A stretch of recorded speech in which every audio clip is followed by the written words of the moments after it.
Yes students, क्या हाल चाल है सभी का। तो आज हमने ट्रिग्नोमेट्री के 8.1 की रिवीजन करनी है। जल्दी से जल्दी जाके बेटा जिन जिन बच्चों ने फॉर्मुलेस को नहीं रीड किया वो जाके फॉर्मुले रीड कर लो, ताकि तुम्हें 8.1 के मोस्ट इंपोर्टेंट क्वेश्चन में बिल्कुल भी प्रॉब्लम ना आए। Second theta equal to 13/12 calculate the all trigonometric ratio. बेटा मैं आपका टाइम बिल्कुल वेस्ट नहीं करने वाला, क्योंकि मैं चाहता हूं कि जितना कम समय में आपके मोस्ट इंपोर्टेंट क्वेश्चन के कवर हो जाए उतना आपका बेनिफिट है।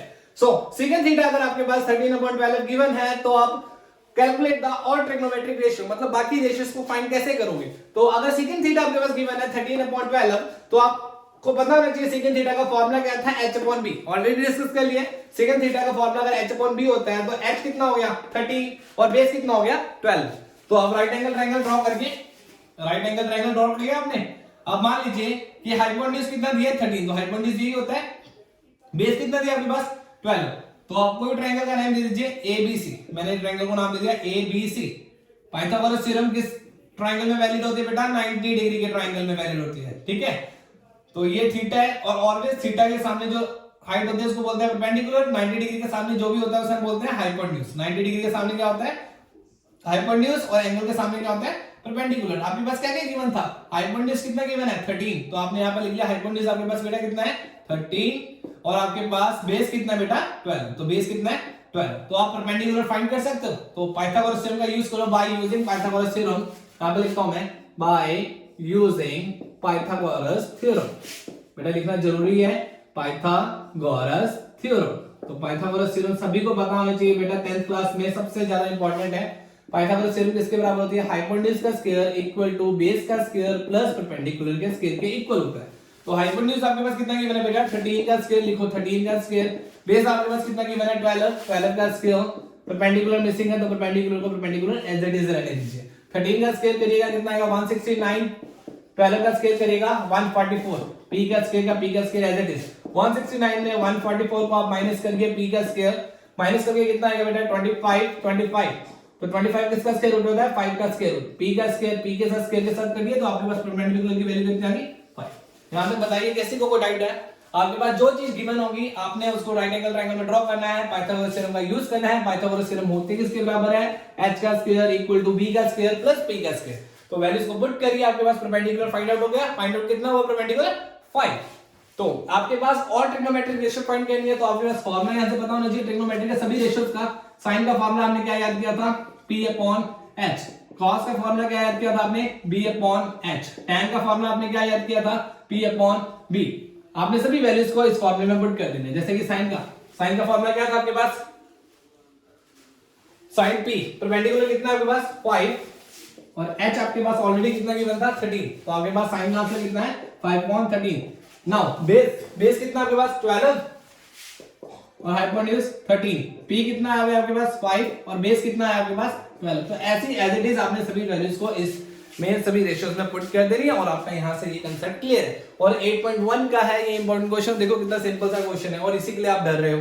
तो इजी क्वेश्चन है, एक बार रिवीजन जरूर कर लो इस चीज की। ठीक है, तो इसके बाद मैं नेक्स्ट क्वेश्चन बनाता हूं, इरेज कर दूं।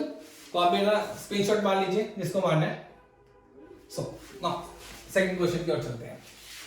अच्छा, सेकंड क्वेश्चन से जाने से पहले मुझे एक बात बताओ, ट्रिग्नोमेट्री से डरते क्यों हो आप सब? अच्छा, कहते हैं कि सर अच्छी नहीं लगती, कहाँ यूज होती होगी, है ना। फालतू में लोग करवाते रहते हैं, आप सब हमें फालतू में बढ़वाते रहते हो। बेटा बताएंगे आपको किसी दिन अच्छे से किस लिए यूज होती है।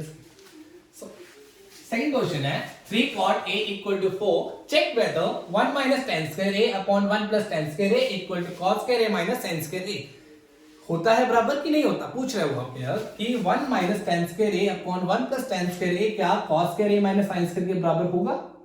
अब होगा कि नहीं होगा ये तो बेटा मुझे प्रूव करके चेक करके पता लगेगा। तो चेक करने से पहले मुझे किस किस की वैल्यू की रिक्वायरमेंट है यहाँ पर। देखो tan की चाहिए वैल्यू, cos की चाहिए और sin की चाहिए, जो कि तीनों ही नहीं मेरे पास की बेटा। तो मैं क्या करता हूँ 3 को नीचे ले जाता हूँ, तो cot a किसके बराबर हो जाएगा 4/3। तो cot का फॉर्मूला मैंने पढ़ लिया, cot का फॉर्मूला होता है b/p। तो मतलब मेरे पास पता लग गया बेस कितना है 4 और p कितना है 3। तो मैं लेट कर देता हूँ, let is base equal to 4 and p equal to 3। तो y using Pythagoras theorem, Pythagoras theorem क्या कहती है h का स्क्वायर इक्वल टू बेस का स्क्वायर प्लस परपेंडिकुलर का स्क्वायर। हमेशा पाइथागोरस थ्योरम ही यूज होगी। तो इजी है, तो लर्न करो पाइथागोरस थ्योरम। हाइपोटेन्यूज का h का मतलब होता है हाइपोटेन्यूज, हाइपोटेन्यूज मतलब longest side of a right angle triangle, that's called h, जो कि 90 डिग्री के सामने होता है। और ये होता है थीटा, थीटा के सामने जो होता है उसको बोलते हैं परपेंडिकुलर, और बेस होता है दिस, ठीक है। और ये भी याद रखना है कि 90 डिग्री जिस पर ड्रॉप होता है उसी को बेस बोलते हैं, इसको बोलते हैं बेस, क्लियर है। तो अब वैल्यूज पुट करो, h की वैल्यू मिसिंग है तो h मिसिंग ही रहने दो, b की वैल्यू कितनी गिवन है 4 है तो 4 का स्क्वायर पुट करो, p की वैल्यू आपके पास है 3 तो 3 का स्क्वायर पुट करो, 4 का स्क्वायर कितना होता है बेटा 16, 3 का स्क्वायर कितना होता है 9, तो 16 + 9 = 25, h का स्क्वायर h उधर जाके क्या हो जाएगा रूट ऑफ 25, 25 का स्क्वायर रूट कितना होता है बेटा 5, तो h की वैल्यू आपके पास कितनी पता लगी 5। यहां तक सभी बच्चों को क्लियर है क्या, गुड। तो आपके पास जो मेन चाहिए थी मुझे थर्ड वैल्यू फाइंड आउट हो गई है, तो मुझे tan की रिक्वायरमेंट थी, तो tan में फाइंड कर लेता हूं tan a, तो देखो tan a था तो tan का फॉर्मूला क्या होता है p/b, तो p मेरे पास कितना गिवन है बेटा, p मेरे पास गिवन है 3 और बेस मेरे पास गिवन है 4, तो क्या tan इज 3/4। और सेकंड वैल्यू चाहिए मुझे cos क्या रही, तो cos, पहले तो cos a का फॉर्मूला होगा क्या होगा नहीं पता, cos का होगा b/h, तो b कितना है 4 और h आपने ऑलरेडी फाइंड कर लिया 5, तो आ गया cos की वैल्यू 5। नाउ sin की वैल्यू लेगी लास्ट, तो sin का फॉर्मूला किसका होता है p/h। नाउ p की वैल्यू थी मेरे पास 3 और h की वैल्यू है मेरे पास 5, तो मेरे पास tan cos और sin की वैल्यू फाइंड हो गई। तो मुझे जिसमें प्रूव करना है मैं उस पे पुट करता हूं, चलो प्रूव करो। तो आप पहले उठा लो लेफ्ट साइड है, लेफ्ट हैंड साइड आपके पास 1 - tan square a upon 1 + tan square a, clear है। तो tan की जगह पुट करो, tan का आंसर कितना आया था बेटा 3/4, तो 3/4 का स्क्वायर अपॉन 1 + 3/4 का स्क्वायर, 3 का स्क्वायर 9, 4 का स्क्वायर 16, 3 का स्क्वायर 9, 4 का square 16। Now take LCM, LCM लेंगे कितना आएगा 16 - 9/16, एलसीएम कैसे लेते हैं बाय क्रॉस मल्टीप्लाई, 16 1 = 16, 1 9 = 9, 1 16 = 16, ये ऊपर वाले का एलसीएम और नीचे सिमिलरली इसको इसके साथ मल्टीप्लाई करो, इसको इसके साथ मल्टीप्लाई करो, इसको इसके साथ मल्टीप्लाई करो, सिंपलेस्ट वे है।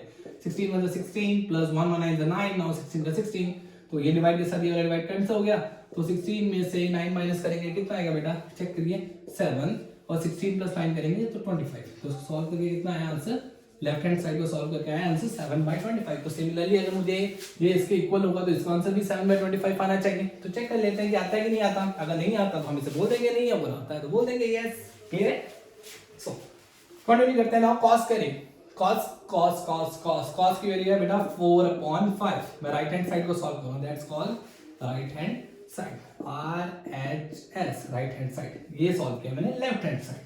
नाउ राइट हैंड साइड में है cos स्क्वायर a, cos की वैल्यू थी 4/5, स्क्वायर का स्क्वायर मैंने एज इट इज लिख दिया, sin की वैल्यू है मेरे पास 3/5, तो 3/5 उसका स्क्वायर का स्क्वायर मैंने एज इट इज लिख दिया, 4 का स्क्वायर कितना होता है 16, 5 का स्क्वायर कितना होता है 25, 3 का स्क्वायर कितना होता है 9, 5 का स्क्वायर कितना होता है 25। नाउ टेक एलसीएम, 25 का 25 नीचे एज इट इज, 16 - 9, इसका आंसर भी है 7/25। सो हो गया प्रूफ, क्लैप कर दो मेरे लिए, 7/25 = 7/25। तो ये तो बेटा हमने कर दिया प्रूव, मतलब कि हमें ये क्वेश्चंस की प्रैक्टिस हो गई, और सबसे बेटा आंसर भी याद रखो 7/25, पंजाब बोर्ड स्टूडेंट्स को तो same as it is question आ जाता है। सीबीएसई वालों आपको आ भी सकता है नहीं भी आ सकता, लेकिन ये डरना मत कि स्टेटमेंट में वैल्यू चेंज होती है, क्वेश्चन इंपॉर्टेंट है। मैंने सिर्फ 2 क्वेश्चंस को उठाया 8.1 में, सो आई होप सभी बच्चों को ये क्वेश्चंस की क्लैरिटी हो चुकी है। मेन कुछ नहीं है बेटा, जस्ट फॉर्मूले को लर्न करना। फॉर्मूला है आपके पास sin cos tan, 3 formula learn करो, 3 का रेसिप्रोकल करो, बस वैल्यूज पुट करो और दैट्स योर आंसर। बस एक ही थ्योरम यूज हो रही है, पाइथागोरस थ्योरम। पाइथागोरस थ्योरम को बोलते हैं h का स्क्वायर = बेस का स्क्वायर प्लस p का स्क्वायर, क्लियर है। चलो, अगर सभी बच्चों को ये टॉपिक क्लियर है तो अपने फ्रेंड के साथ मेरे चैनल को शेयर करना बिल्कुल मत भूलना बेटा, आपकी ही वजह से ही मैं इस पॉइंट पर, इस प्लेटफॉर्म पर सक्सेसफुल हो पाऊंगा। जब तक आप मेरे इस वीडियो को शेयर नहीं करेंगे कोई बेनिफिट नहीं है। और मोस्टली बच्चे बेटा आते तो हैं, चैनल देखते तो हैं, क्लियर भी कर लेते हैं डाउट और शेयर करते नहीं, तो आप मोस्टली बच्चे शेयर करिए, बेल आइकन को ऑन कर लीजिए, मेरी नेक्स्ट वीडियो के लिए इंतजार करते रहिए, और मुझे कमेंट बॉक्स में जरूर मेंशन करिए कि मैं नेक्स्ट किस टॉपिक पर वीडियो आपके लिए प्रिपेयर करूं। और एजुकेशन के लिए को फॉलो करना बिल्कुल मत भूलिए। नमस्कार, थैंक यू सो मच।